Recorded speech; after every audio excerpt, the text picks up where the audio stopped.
Welcome to Abhigyan classes. Abhigyan classes के आज के इस वीडियो में मैं आपके साथ बात करूंगी कोड ऑफ क्रिमिनल प्रोसीजर 1973 के दो इम्पोर्टेंट लीगल डेफिनेशंस पर। और वो लीगल डेफिनेशंस हैं आपके investigation and inquiry. Means investigation means अन्वेषण और इंक्वायरी मीन्स जांच।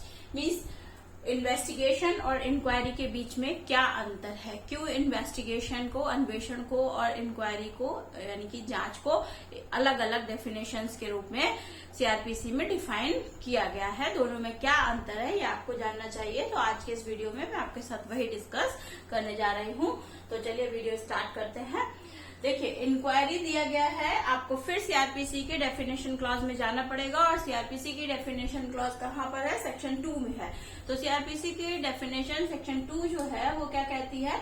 इंक्वायरी को कहाँ पर डिफाइन किया है? सेक्शन 2 क्लॉज जी में डिफाइन किया है।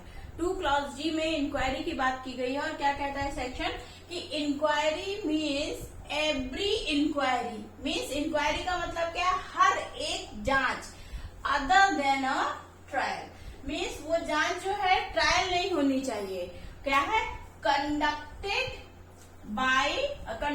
Under this code. और वो जांच जो है वो सीआरपीसी के प्रोविजंस के अकॉर्डिंग की जा रही हो, इस कोड के अकॉर्डिंग की जा रही हो। और किसके द्वारा की जा रही हो? बाय ए मजिस्ट्रेट और कोर्ट। या तो किसी मजिस्ट्रेट के द्वारा वो जांच की जा रही है, मतलब उस जांच का आदेश दिया गया है, उस इंक्वायरी का आदेश दिया गया है, या फिर किसी कोर्ट के द्वारा उस जांच या इंक्वायरी का आदेश दिया गया है।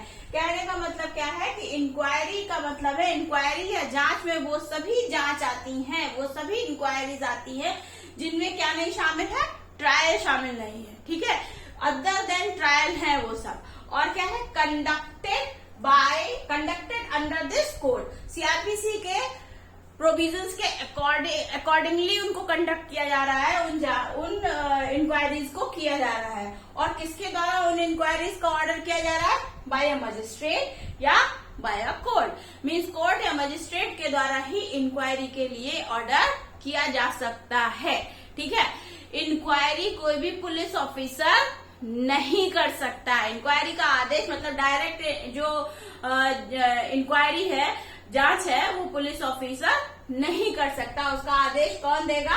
मैजिस्ट्रेट देगा या किसी कोर्ट के द्वारा दिया जाएगा। और वो सीआरपीसी के प्रोविजंस के अनुकूल होगी, according to provisions of CrPC होगी। और वो ट्रायल नहीं होगी। ट्रायल क्यों नहीं होगी ये जानना चाहिए, क्योंकि ट्रायल भी एक तरीके से तो है जांच ही। क्योंकि क्या है, ट्रायल में जब ट्रायल स्टार्ट हो जाता है किसी केस का, अगर कोई क्रिमिनल मामला है और उसमें ट्रायल चल रहा है, तो ट्रायल का मतलब है कि उसमें आपके विटनेसेस आ रहे होंगे, एग्जामिनेशन इन चीफ हो रहा होगा, क्रॉस एग्जामिनेशन हो रहा होगा, मे बी अगर कोर्ट को जरूरत लगती है तो री एग्जामिनेशन भी होगा विटनेसेस का।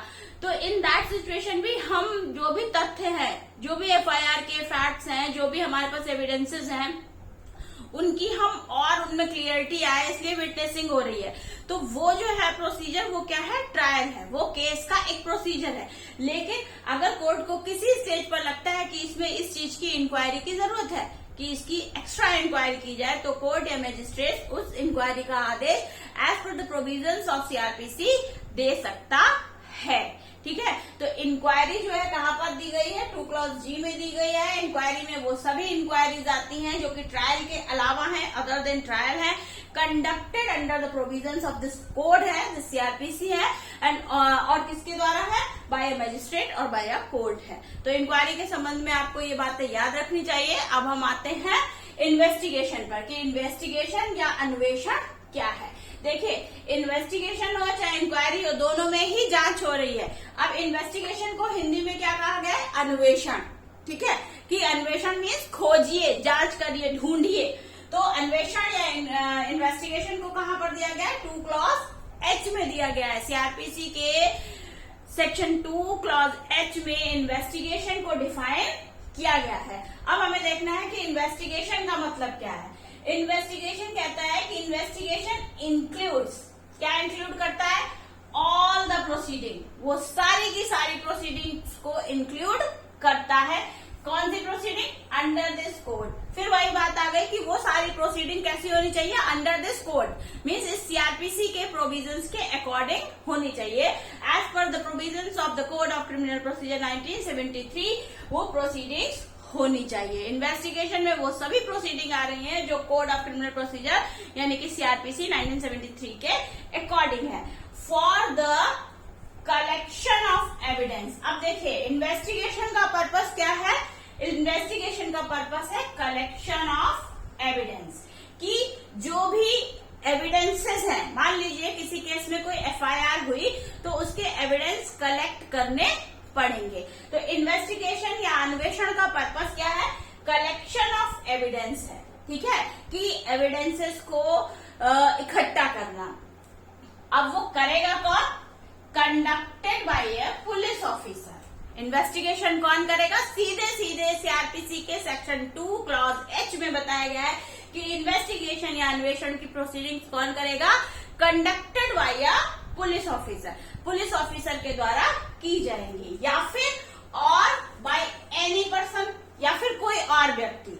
कौन सा व्यक्ति? लेकिन उसमें क्या नहीं शामिल है? Other than magistrate. Means investigation की प्रोसीडिंग जो है कि पुलिस ऑफिसर या कोई भी और व्यक्ति जिसको नियुक्त किया जाए, आपको समझना चाहिए कि पुलिस ऑफिसर या कोई भी और व्यक्ति जो नियुक्त किया जाए कलेक्शन ऑफ एविडेंसेस के लिए सीआरपीसी के अकॉर्डिंग टू सीआरपीसी, ठीक है, किसी भी मतलब जितनी भी प्रोसीडिंग की जा रही हैं सीआरपीसी के अकॉर्डिंग एविडेंस कलेक्ट करने के लिए उनको कौन करेगा? या तो पुलिस ऑफिसर या कोई अन्य अपॉइंटेड व्यक्ति करेगा। लेकिन वो व्यक्ति कौन नहीं होना चाहिए?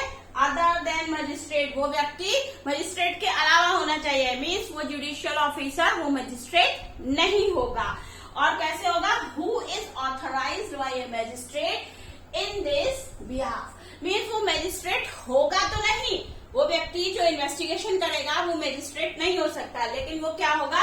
Who is authorised bye a magistrate in this behalf, कि इस व्यक्ति को जो इन्वेस्टिगेशन कर रहा है, मीन्स टू से वो पुलिस ऑफिसर या वो व्यक्ति जो इन्वेस्टिगेशन कर रहा है वो क्या है? Who is authorised bye a magistrate in this behalf, उसे मजिस्ट्रेट के द्वारा इसके रिगार्डिंग इस बिहाफ पर ऑथराइज किया गया है।